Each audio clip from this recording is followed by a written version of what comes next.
pemirsa, tentunya masih bersama dengan kami dalam Berita Lampung.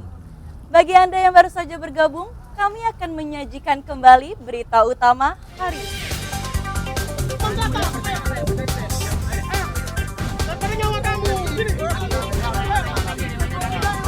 Seorang bandar narkoba di Menggala, Tulang Bawang, menceburkan diri ke sungai menghindari ditangkap polisi. Kakinya gerak pelan-pelan aja.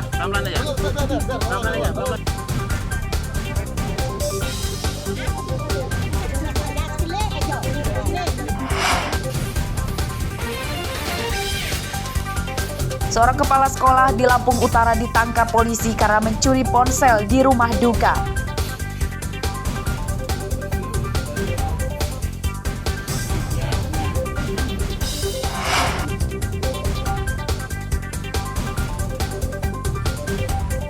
Mantan Rektor Unila, Karomani, menjalani sidang perdana dalam kasus korupsi penerimaan mahasiswa baru. Kenapa minta pindah ya, Prof? Kenapa, Prof? Terkait permintaan pindah, Prof?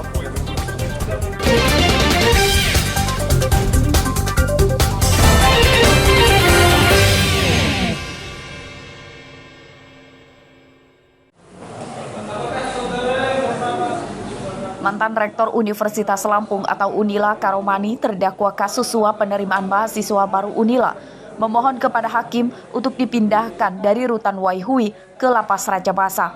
Hal itu diungkapkannya dalam sidang di Pengadilan Negeri Tanjung Karang pada Selasa siang.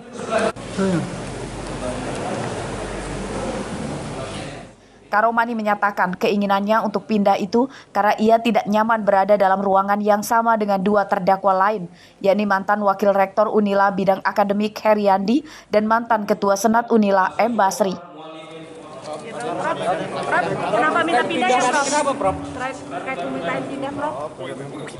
Intimidasi apa gimana kita? Tidak. Nanti PH aja. Tapi nggak diintimidasi ya, Prof? Apa yang gimana? PH aja. Silakan dengan PH ya. Ya, Prof. Nanti kita juga terima gratifikasi. Udah ya. Terdakwa Karomani, Heriandi, dan M. Basri dititipkan ke Rutan Waihui supaya memudahkan agenda persidangan. Terkait permintaan terdakwa Karomani, Jaksa KPK menyatakan akan berkoordinasi terlebih dahulu dengan pihak Rutan Waihui, Lampung Selatan, dan Lapas Rajabasa Bandar Lampung. Atas permintaan daripada prinsipal kami, karena kan mereka kan di ruangan kan satu dengan 3 orang tadi. Sementara dalam materi perkara kan tadi kan sama-sama kita lihat ada saling keterangan yang berbeda, gitu loh. Jadi klien kami merasa tidak bebas di dalam nanti menyampaikan pembelaannya. Bang, kan informasinya psikologisnya terganggu bagaimana, Bang? Kalau terganggu enggak tuh terganggu enggak. Keterangan yang berbeda yang Anda anggap itu seperti apa, Mas? Ya pastinya nanti pasti ada bedanya karena ada beberapa hal yang dakwaan itu kan yang tidak benar menurut klien saya. Seperti itu. Pada sidang perdana dengan terdakwa Karomani, Jaksa Penuntut Umum Komisi Pemberantasan Korupsi atau KPK mendakwa Karomani menyalahgunakan jabatannya sebagai rektor. Karomani menerima gratifikasi senilai 10 miliar rupiah yang diberikan secara bertahap oleh terdakwa Heriandi dan M. Basri. Arsadi Saputra melaporkan dari Bandar Lampung.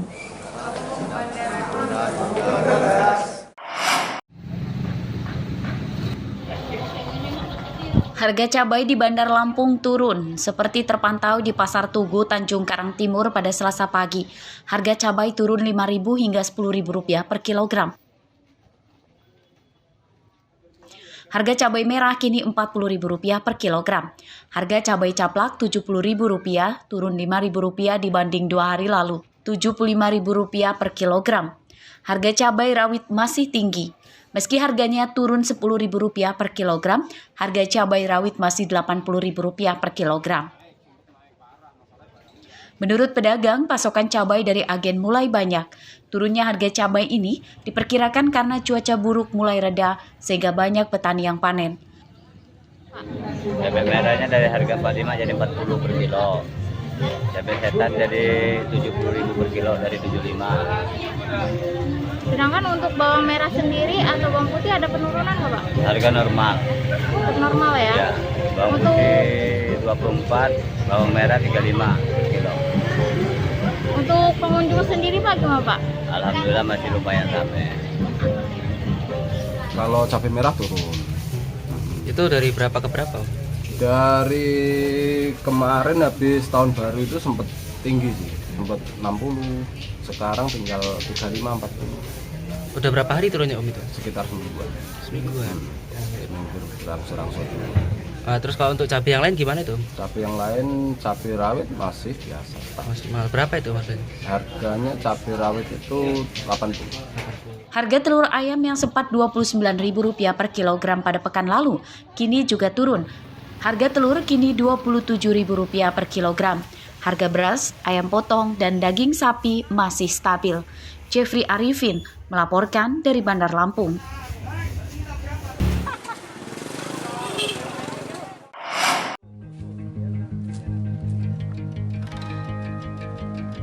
Porang, nama tumbuhan ini mungkin sedikit asing bagi Anda. Namun sebenarnya porang merupakan tanaman yang mudah ditemukan di kebun, khususnya di pedesaan yang memiliki suhu lembab seperti di Lampung Barat. Ya, tanaman ini kini mulai banyak dikembangkan oleh petani di Lampung Barat. Di antaranya adalah Ujang Beli dan Joko Purnomo. Dua petani di desa Sukamarga, Kecamatan Suwo, Lampung Barat ini sudah sekitar 3 tahun menanam porang. Selain dikenal kebal penyakit, porang mudah ditanam, bahkan bisa tumpang sari dengan tanaman lain.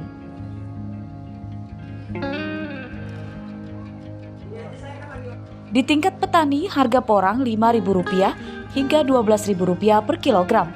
Harga tersebut selisih Rp2.000 dengan harga di pabrik yang menerima buah porang. Biasanya sih harga tertinggi dia di bulan 8, bulan 9 karena tingkat kadar air untuk porang ini dia udah lebih rendah, penyusutannya lebih kecil. Harga terendah untuk di pabrik itu 6-7 ribu.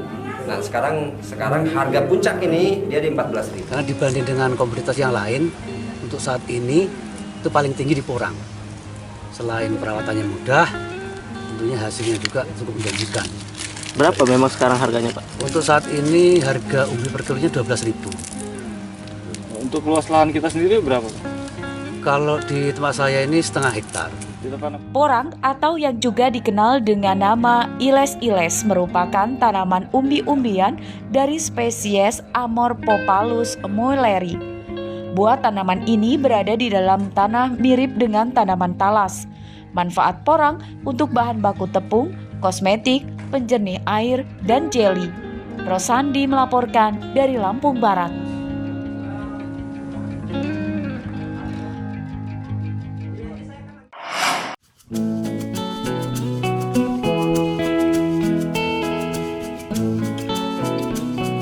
Limbah tulang ikan laut giling ternyata bisa dimanfaatkan dan dijual kembali untuk pakan ikan lele.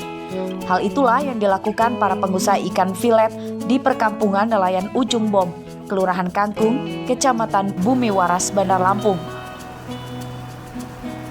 Jika daging ikan filet dihargai Rp25.000 per kilogram, limbah tulang ikan giling dihargai Rp5.000 per kilogram. Penjualan hingga luar Bandar Lampung seperti Metro, Lampung Tengah, dan Pringsewu. Pengolahan limbah tulang ikan pun sangat mudah, yakni dengan cara digiling hingga halus dan dikemas ke dalam plastik. Pakan ikannya. Oh gitu. Iya. Nanti pengolahannya seperti apa itu? Pengolahannya harus digiling biar halus. Oh digiling sama seperti pilet. Iya. Kalau dalam sehari bisa menghasilkan berapa kilo? 3 kintal. 3 kintal? Iya. 300 kilo? Iya. Oh itu nanti dia dijual lagi? Dijual lagi. Untuk apa sih memangnya? Untuk makan lele. Dagingnya dibikin untuk pempek bisa. Untuk pilet gitu ya? Dipilet untuk pempek. Kalau tulangnya ini untuk pakan ikan lele. Oh kita jual lagi. Per kilonya berapa Bu? 5.000. Itu kita kirim kemana aja Bu? Ke Lampung Tengah. Terus? Ke Metro. Berapa lama? Usaha ikan filet kini sedang kekurangan pasokan ikan dari nelayan dampak cuaca buruk. Banyak nelayan di pesisir Bandar Lampung yang tidak melaut. Arsadi Saputra melaporkan dari Bandar Lampung.